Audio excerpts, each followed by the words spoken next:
Ba't ba ang kulit-kulit nyo? Sabing wala rito si Kapitan. Hindi kami naniniwala. Nandiyan si Kapitan. Oo nga. Gusto ko lang naman humingi ng tulong para sa anak ko. Ako naman para sa tatay ko dahil na-stroke. Ako naman para panggapot sa asawa ko. Kalbo, anong ingay nangyari dito sa labas? Ma'am, sila po kasi ang kukulit. Hinanap po nila si Kapitan. Ah, ganun po ba? Mga nanay, ano pong maipaglilingkod namin sa inyo? Walang galang na po. Si Kapitan po ang sinadya namin dito. Siya po ang gusto namin makausap. Oo, tama. Ilabas mo si Kapitan. Mami, ganun ho ba? Pasensya na po talaga kayo, wala po talaga si Kapitan dito. Sa totoo po niyan, ilang buwan na po wala dito si Kapitan. Talagang napakarami lang po talaga niyang ginagawa ngayon. Pero wag po kayong mag-alala. Sa oras na dumating po siya, ako pong bahala. Sasabihin ko po lahat ng daing niyo sa kanya. Lagi na lang ganun. Sa tuwing lumalapit kami, wala si Kapitan. Oo nga, asan na yung mga pangako niya? Ngayon nangangailangan kami. Sino pa bang dapat naming lapitan kundi siya lang? Kalbo, mukhang alam ko kung saan pupunta yung mga yun. Doon yun sa kaibigan ni Kap.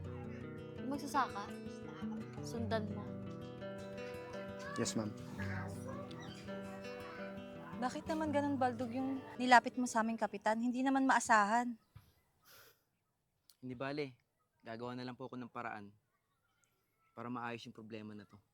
Siguraduhin mo lang, Baldog, dahil sa susunod na inilapit mo lang sa amin, hindi na namin siya iboboto. Hindi naman kami lalapit sa kanya kung hindi siya nangako. Kailan niya tutulungan ng tatay ko pag lumala na? Ako, ang mister ko, sa kanya nagtatrabaho. Pero nung nagkasakit, tinangakuan lang niya na ipapagamot. Ilang buwan na nakalipas. Paano naman kakainin namin ang mga anak ko? Nag-aaral pa. Paano na kami? Pasensya na po kayong lahat. Naiintindihan ko po kung ano yung mga daing nyo. Pero sana bigyan nyo po ako ng pagkakataon para humaayos lahat ng ito. Lalapit po ako ng munisipyo bukas na bukas. Kakausapin ko yung pinakamataas doon para malaman nila kung ano yung ginagawa ni Kapitan sa atin. Oo, dapat lang. Maraming salamat Mama ko dito. Alam mo, ikaw na ang panalo para sa akin. Alam mo, Sinasabi ko napakabuti sa'yo, mong tao. Salamat. Tao po. Opo.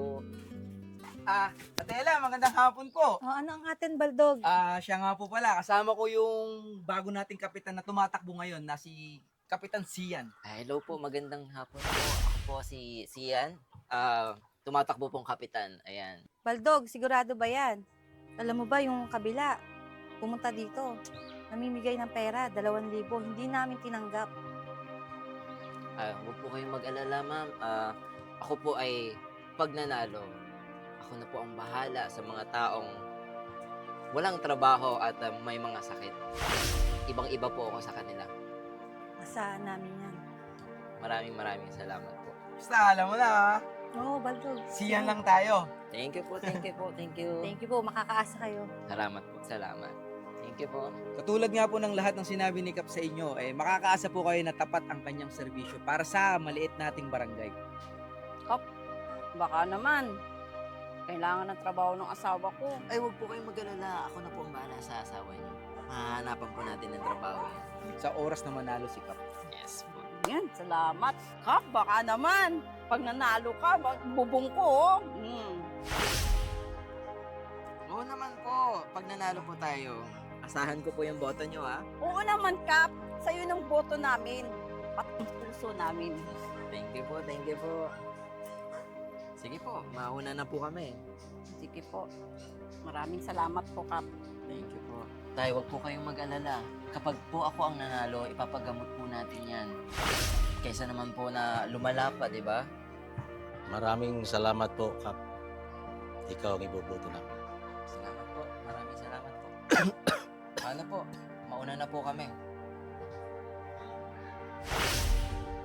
Sige po. Salamat po. Basta sinisigurado ko sa inyo na mag-enjoy tayo doon sa pupuntahan natin. Sige na, Kalbo. Asikasuhin mo muna yung kotse doon. Kap, siguraduhin mo ha. Sayang naman yung outfit. Oo naman. Ikaw pa ba? Tara na.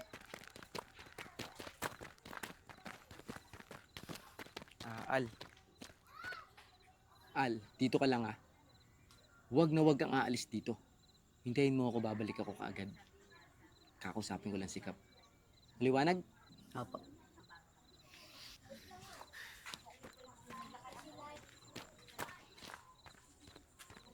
Bilisan mo nga. Nag-aantay na si Kalbo dun, oh. Kap. Bakit yun, Baldog? Ano yun? Gusto ko po sana kayong makausap. Tungkol saan?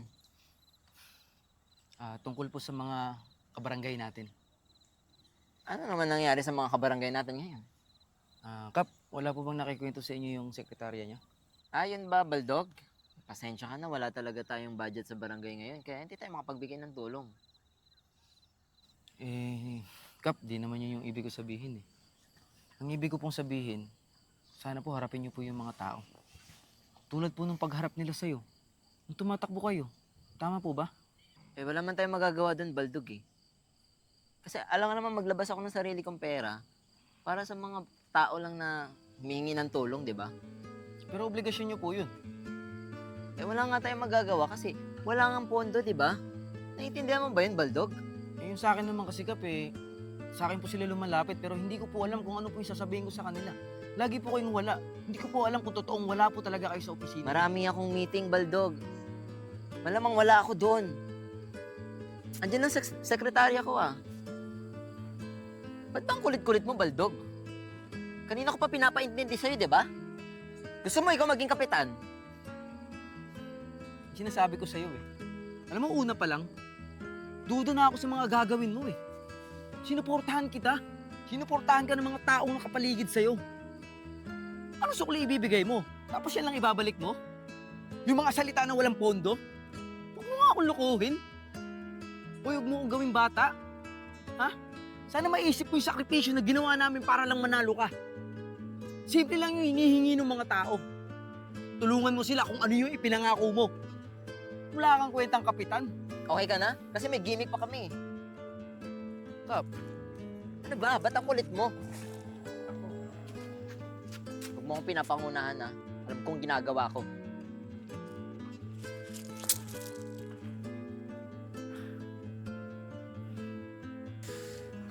Ina. Kap, kanina ko pa po kayo naantay sa sasakyan. Hindi na tayo matutuloy. Tangina. Bo, tulad ng pinag-usapan natin, gawin mo na. Yes, Kap. Sure ka na ba talaga sa gagawin mo? Wala Masyadong pakailamero yun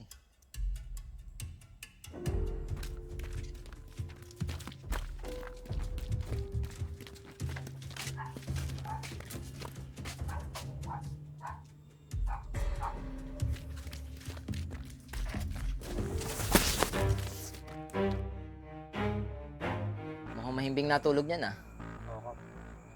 Tagal mo na yan.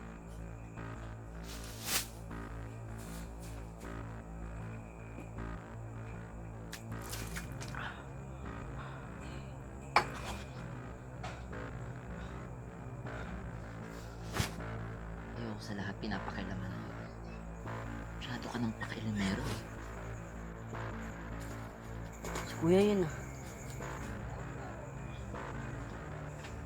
Alam mo, sana hinayaan mo na lang yung mga tao dyan Hindi yung masyado kang bida. Sana hindi ito nangyari, di ba?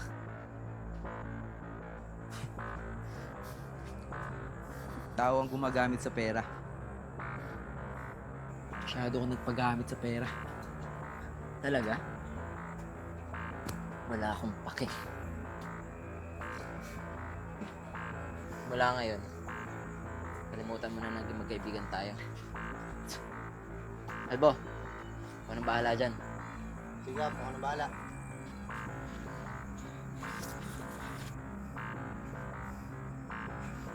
Sabi mo ba? Sabi ni boss. Ako nang bahala sa'yo. Dasal ka na sa lahat mo kayang dasalan. Ano yun?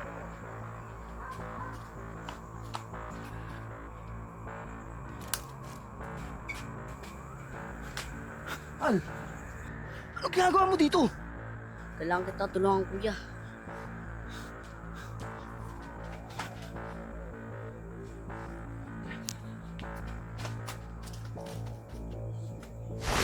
Ay, putong! Buisit! Kap! Buisit! Kap! Oh, Si Baldog nakatakas. anak ng teteng naman. Kalbo, tatanga-tanga ka. Bully natin. Sigurado ako, boss. Di pa nakakalayo yun. Tatanga-tanga ka kasi. Tingnan mo doon sa kabila.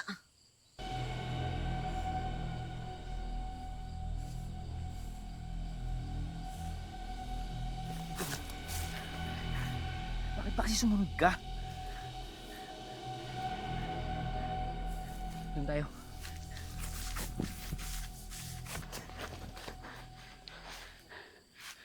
Al, dito ka lang. Huwag na huwag kang aalis. Hihingi ako ng tulong sa bayan. Dito ka lang. Maliwanag. Kuya, mag-iingat ka.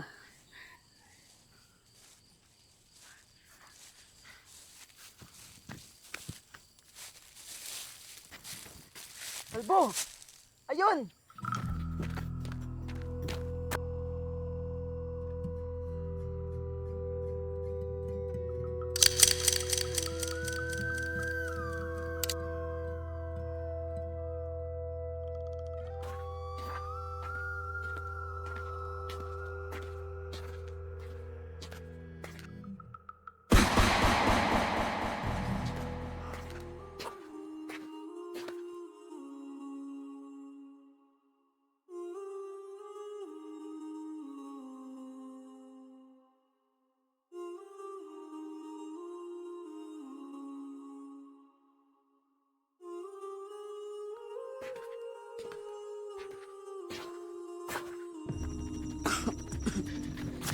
Al!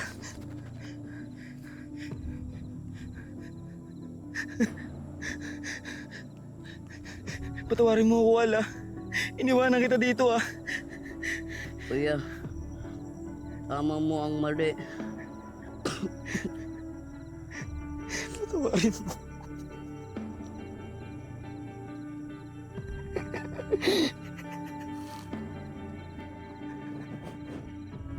Mga putang ina nyo!